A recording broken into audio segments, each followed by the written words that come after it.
കഴിഞ്ഞ 40 ദിവസമായി സമരം ചെയ്തുകൊണ്ടിരിക്കുന്ന ആശാ വർക്കർമാരെ നേരിൽ കാണാനും അതോടൊപ്പം ഇന്നലെ രാവിലെ മുതൽ അനിശ്ചിതകാല നിരാഹാര സമരം ആരംഭിച്ചിട്ടുള്ള ഈ സമര പോരാളികൾക്ക് അഭിവാദ്യങ്ങൾ അർപ്പിക്കാനും അവരോട് ഐക്യദാർഢ്യം പ്രഖ്യാപിക്കാനുമായിട്ടാണ് ഞാൻ ഇവിടെ എത്തിയിട്ടുള്ളത്. ഇതിനു മുൻപ്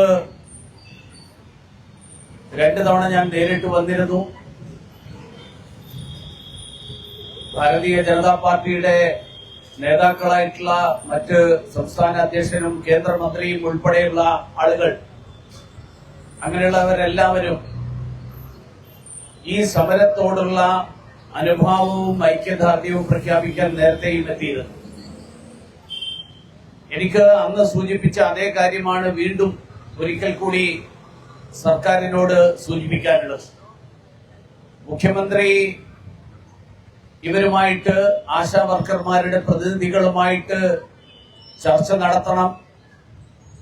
അദ്ദേഹം ഈ ആവശ്യം ഉന്നയിക്കപ്പെട്ടതിന് ശേഷം ആരോഗ്യമന്ത്രിയെ നിയോഗിച്ചതിന്റെ അടിസ്ഥാനത്തിലായിരിക്കണമെന്ന് ഞാൻ കരുതുകയാണ്.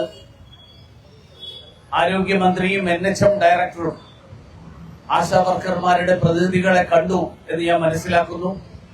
പക്ഷേ കൃത്യമായിട്ടുള്ള ഒരു ഉറപ്പുകളും നൽകാൻ ഇപ്പോഴും സർക്കാർ സന്നദ്ധമല്ല എന്നുള്ളതാണ് മനസ്സിലാക്കുന്നത്. സംസ്ഥാന മുഖ്യമന്ത്രി കഴിഞ്ഞ ദിവസം പറഞ്ഞതായിട്ട് അറിയുന്നത്, ഞങ്ങൾക്ക് ഈ സമരത്തോട് എതിർപ്പില്ല. ഏതായാലും അദ്ദേഹത്തിന്റെ മനംമാറ്റത്തിൽ ഞാൻ സന്തോഷിക്കുകയാണ്.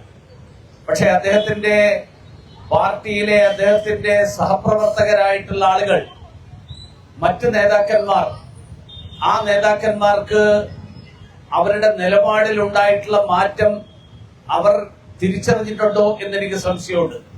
കാരണം ഇന്നലെയും സ്ത്രീകളെ മുഴുവൻ അപമാനിക്കുന്ന തരത്തിലുള്ള പരാമർശങ്ങൾ, ആ പരാമർശങ്ങളാണ് ഒരു ചാനൽ ചർച്ചയിൽ, ഇത് സംബന്ധിച്ചിട്ടുള്ള ഒരു ചർച്ചയിൽ CPMന്റെ വക്താവായിട്ട് ആ ചാനൽ ചർച്ചയിൽ പങ്കെടുത്ത ആൾ നടത്തിയത്. നമുക്ക് നേരത്തെയും അറിയാം, നേരത്തെ ഈ സമരത്തെ കുറിച്ചിട്ടുള്ള പരാമർശങ്ങൾ നടത്തിയ സമയത്ത് CITU സംസ്ഥാന സെക്രട്ടറി നടത്തിയ പരാമർശം, അതോടൊപ്പം മറ്റ് സർക്കാരിന്റെ പക്ഷത്ത് നിൽക്കുന്ന നേതാക്കന്മാർ നടത്തിക്കൊണ്ടിരിക്കുന്ന പരാമർശങ്ങൾ, ഈ പരാമർശങ്ങളൊക്കെ ഈ സമരത്തോടുള്ള അവരുടെ നിലപാട് എന്താണെന്ന് വ്യക്തമാക്കുന്നതാണ്. സമരം ചെയ്യുന്നവരെ രാഷ്ട്രീയ ലക്ഷ്യത്തോടുകൂടി സമരം ചെയ്യുന്നവരാണ് എന്ന് ആക്ഷേപിച്ചുകൊണ്ട് അത്തരത്തിൽ ചിത്രീകരിക്കാൻ ശ്രമിക്കുന്നത് ഈ സമരം ചെയ്യുന്നവരുടെ താല്പര്യങ്ങളോടുള്ള അവരുടെ നിലപാട് എന്താണ് എന്ന് വ്യക്തമാക്കുന്നതാണ്.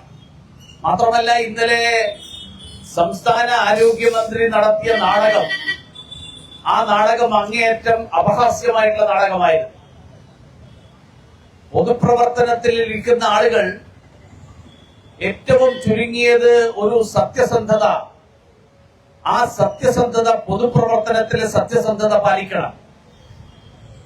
മിനിയാന്ന് ആശാ പ്രവർത്തകരുമായിട്ട് ചർച്ച നടത്തിയതിനു ശേഷം ആരോഗ്യമന്ത്രി പറഞ്ഞത്, മാധ്യമ പ്രവർത്തകരോട് വളരെ വിശദമായിട്ട് സംസാരിച്ചപ്പോൾ പറഞ്ഞത്, ഞാൻ ഡൽഹിയിൽ പോവുകയാണ്, കേന്ദ്ര ആരോഗ്യമന്ത്രിയെ കാണാൻ, ഈ വിഷയം ചർച്ച ചെയ്യാൻ വേണ്ടി പോവുകയാണെന്നാണ്.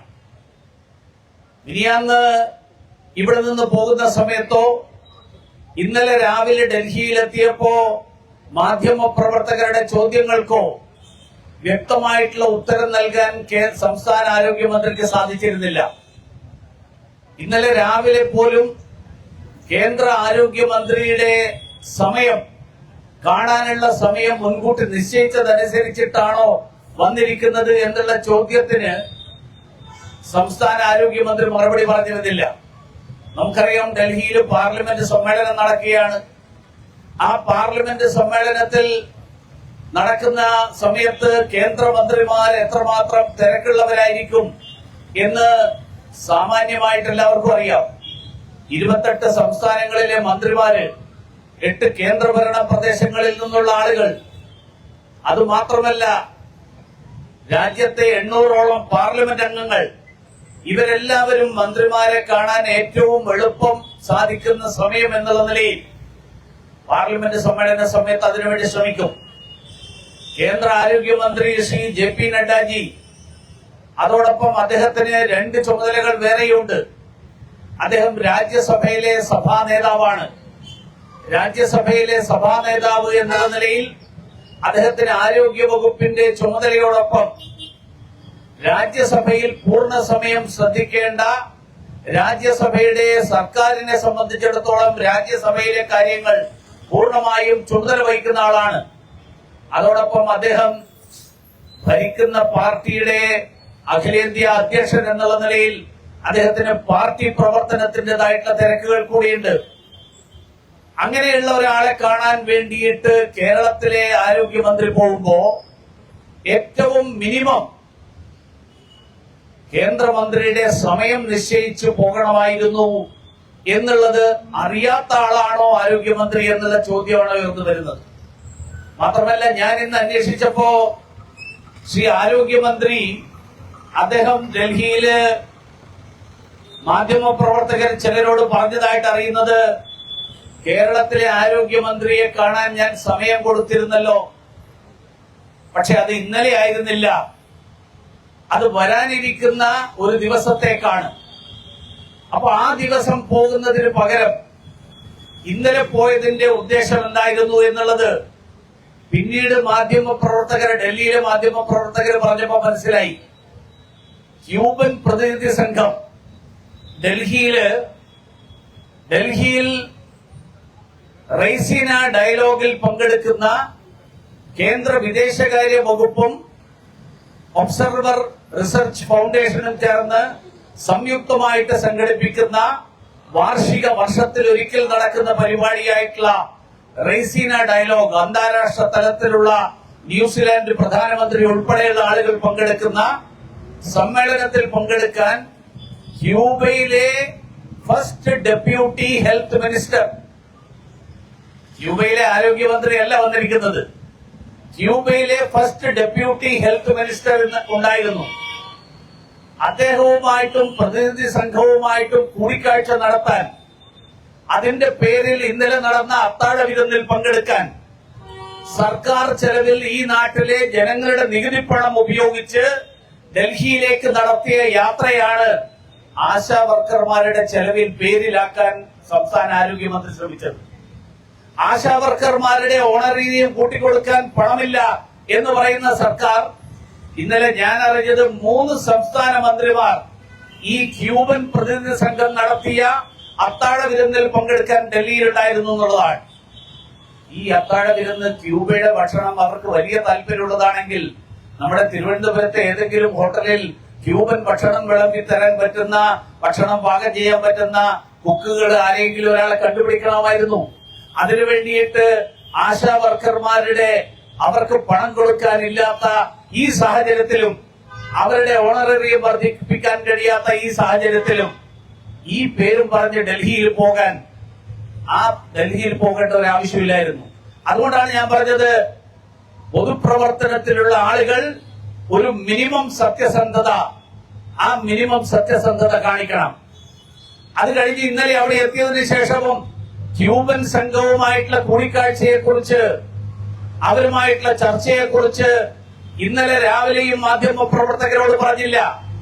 മിനിയാന്ന് നിങ്ങളെ എല്ലാവരെയും വിളിച്ചറിയിച്ചപ്പോ കേന്ദ്ര ആരോഗ്യമന്ത്രിയെ കാണാൻ പോകുന്നു എന്ന് മാധ്യമപ്രവർത്തകരെ പലരെയും ആരോഗ്യമന്ത്രിയുടെ ഓഫീസിൽ നിന്ന് വിളിച്ചറിയിച്ചിരുന്നു.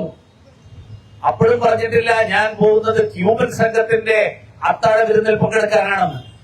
ഈ അത്താഴ വിരുന്നിന് ക്യൂബൻ സംഘം നൽകിയിട്ടുള്ള പ്രാധാന്യം എന്താണെന്ന് അറിയണമെങ്കിൽ ക്യൂബൻ സംഘത്തിൽ നിന്ന് ആരൊക്കെയാണ് അത്താഴ വിരുന്നിൽ പങ്കെടുത്തത് എന്നുള്ളതിന്റെ ലിസ്റ്റ്, ആ ലിസ്റ്റ് ഡൽഹിയിലെ ചില മാധ്യമ പ്രവർത്തകർ എനിക്ക് അയച്ചു തന്നു. ക്യൂബയിലെ ഇന്ത്യൻ സ്ഥാനപതി പോലും, ഇന്ത്യയിലെ ഡൽഹിയിലുള്ള സ്ഥാനപതി പോലും പങ്കെടുക്കാത്ത അത്താഴ വിരുന്ന്, ആ അത്താഴ വിരുന്നിനാണ് സംസ്ഥാന ആരോഗ്യമന്ത്രി പോയിരിക്കുന്നത്. ഇതിന്റെ ഉദ്ദേശം എന്താണെന്ന് നമുക്ക് എല്ലാവർക്കും അറിയാം. ഇന്നലെ മുഖ്യമന്ത്രി പറഞ്ഞത് കൂടി ചേർത്ത് വായിക്കണം. പാർലമെന്റിൽ ബഹുമാന്യനായിട്ടുള്ള ആരോഗ്യമന്ത്രി വളരെ കൃത്യമായിട്ട് സൂചിപ്പിച്ചു. കഴിഞ്ഞ 4-ാം തീയതി, മാർച്ച് മാസം 4-ാം തീയതിയാണ് നാഷണൽ ഹെൽത്ത് മിഷന്റെ സ്റ്റിയറിംഗ് കമ്മിറ്റി യോഗം നടന്നത്. ആ 4-ാം തീയതിയത്തെ യോഗത്തിൽ ഇൻസെന്റീവ് വർദ്ധിപ്പിക്കാനുള്ള തീരുമാനം ഈ സ്റ്റിയറിംഗ് കമ്മിറ്റി ശുപാർശ ചെയ്തത് ഞങ്ങൾ അംഗീകരിച്ചു എന്ന് പാർലമെന്റിൽ കേന്ദ്ര ആരോഗ്യമന്ത്രി വളരെ വ്യക്തമായിട്ട് പറഞ്ഞിട്ടുള്ളതാണ്. ഇപ്പൊ മുഖ്യമന്ത്രി പറയുന്നത് കേന്ദ്രത്തിന്റെ വർധനവിനെ കുറിച്ച് അറിയട്ടെ, എന്നിട്ട് ഞങ്ങൾ ഓണറേറിയം തീരുമാനിക്കാമെന്നാണ്. ഞാനൊരു കാര്യം മുഖ്യമന്ത്രിയോട് ചോദിക്കാൻ ആഗ്രഹിക്കുക. കഴിഞ്ഞ 2021 തെരഞ്ഞെടുപ്പില്, ആ തെരഞ്ഞെടുപ്പിൽ ഭരണത്തിൽ വരാൻ വേണ്ടിയിട്ട് ജനങ്ങളുടെ പിന്തുണ അഭ്യർത്ഥിച്ചുകൊണ്ട് നടത്തിയ പ്രചരണത്തിൽ പറഞ്ഞിരുന്നത് ഞങ്ങള് ആശാ വർക്കർമാരുടെ ഓണറേറിയം 21,000 രൂപയാക്കും. ഇത് കേന്ദ്ര സർക്കാർ വർദ്ധിപ്പിച്ചാൽ ആണ് ആക്കുക എന്നല്ല പറഞ്ഞത്. ഞങ്ങള് സ്വയം 21,000 രൂപയാക്കും. ആശാ വർക്കർമാർ ഇപ്പൊ സമരത്തിനിറങ്ങാനുള്ള കാരണം എന്താ? വാഗ്ദാനങ്ങൾ പാലിക്കാത്ത ആശാ വർക്കർമാരോട് കാണിക്കുന്ന വഞ്ചന, ആ വഞ്ചനയാണ് സമരത്തിനിറങ്ങാനുള്ള കാരണം. 700 രൂപ പ്രതിദിനം എന്നുള്ള കണക്കിൽ മാസം 21,000 രൂപയാക്കും എന്ന് പ്രഖ്യാപിക്കുമ്പോൾ ഏറ്റവും ചുരുങ്ങിയത് ബ്രാക്കറ്റിലെങ്കിലും ഇടാമായിരുന്നു.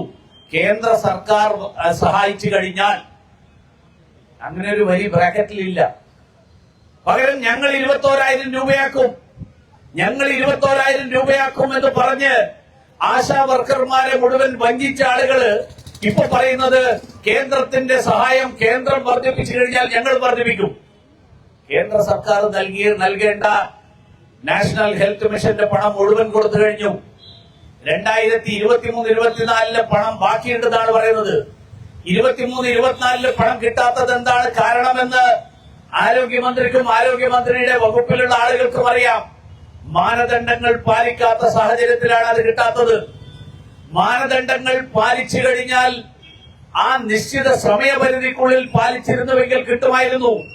നിശ്ചിത സമയപരിധിക്കുള്ളിൽ പാലിക്കാത്ത സാഹചര്യത്തിൽ ആ പണം ലാപ്സ് ആയിട്ടുണ്ടെങ്കിൽ അതിന്റെ ഉത്തരവാദിത്വം സംസ്ഥാന ആരോഗ്യ വകുപ്പിനാണ്. ആരോഗ്യമന്ത്രി, കേന്ദ്ര ആരോഗ്യമന്ത്രി ഈ പ്രസ്താവന പാർലമെന്റിൽ നടത്തിയ ദിവസം വൈകുന്നേരം കേരളത്തിലെ മാധ്യമ പ്രവർത്തകർക്ക് മുഴുവൻ യൂട്ടിലൈസേഷൻ സർട്ടിഫിക്കറ്റിന്റെ കോപ്പി അയച്ചു കൊടുത്തു എന്ന് ഞാൻ കേട്ടു. യൂട്ടിലൈസേഷൻ സർട്ടിഫിക്കറ്റിന്റെ ഡേറ്റ് ആണ് പ്രധാനം. മാനദണ്ഡങ്ങൾ പാലിച്ചുകൊണ്ടുള്ള യൂട്ടിലൈസേഷൻ സർട്ടിഫിക്കറ്റ് ആ നിശ്ചിത സമയപരിധിക്കുള്ളിൽ നൽകിയിരുന്നുവെങ്കിൽ അന്ന് തന്നെ കിട്ടുമായിരുന്നു. അതിനുശേഷം അതിനു വേണ്ടിയിട്ട് ശ്രമിക്കുന്നത് UGC സ്കെയിലിന്റെ പേരിൽ 750 കോടി രൂപയുടെ കിട്ടാനുണ്ട് എന്ന് പറയുന്ന ബാലഗോപാലിന്റെ അതേ കണക്കാണിത്. അതുകൊണ്ട് അന്ന് പറഞ്ഞ അതേ സമീപനം കേന്ദ്ര സർക്കാരിന്റെ തലയിൽ, കേന്ദ്ര സർക്കാരിന്റെ പണം കിട്ടാത്തത് കൊണ്ടാണ് ഞങ്ങൾക്ക് ഓണറേറിയം വർദ്ധിപ്പിച്ച് നൽകാൻ കഴിയാത്തത് എന്ന് കേരളത്തിലെ ജനങ്ങളെയും ആശാ വർക്കർമാരെയും തെറ്റിദ്ധരിപ്പിക്കാൻ വേണ്ടി നടത്തിയ രാഷ്ട്രീയ നാടകമായിരുന്നു ഇന്നലത്തെ ശ്രീമതി വീണ ജോർജിന്റെ ഡൽഹി യാത്ര. ഇനിയെങ്കിലും കേരളത്തിലെ ജനങ്ങളെ ഈ തരത്തിൽ വഞ്ചിച്ച വീണ ജോർജ് ആ തെറ്റിന് മാപ്പ് പറയണം കേരളത്തിലെ ജനങ്ങളോട്. രാഷ്ട്രീയത്തിൽ പാലിക്കേണ്ട മിനിമം സത്യസന്ധത, ആ മിനിമം സത്യസന്ധതയെങ്കിലും പാലിക്കണം. അതുകൊണ്ട് ഇതുപോലെയുള്ള ഉഡായിപ്പുകളുമായിട്ട് ഇറങ്ങി കേരളത്തിലെ ജനങ്ങളെ വഞ്ചിക്കാൻ, അതിന്റെ പേരിൽ ആശാ വർക്കർമാരുടെ സമരത്തെ കരിവാരി തേച്ച് കാണിക്കാൻ വേണ്ടി നടത്തുന്ന ശ്രമം അവസാനിപ്പിച്ചുകൊണ്ട് ഈ സമരത്തിന്റെ ഒരു പരിഹാരം കണ്ടെത്താൻ വേണ്ടിയിട്ടുള്ള സത്യസന്ധമായിട്ടുള്ള സമീപനം, ആ സമീപനം സ്വീകരിക്കണമെന്നാണ് സംസ്ഥാന സർക്കാരിനോട് എനിക്ക് ആവശ്യപ്പെടാനുള്ളത്.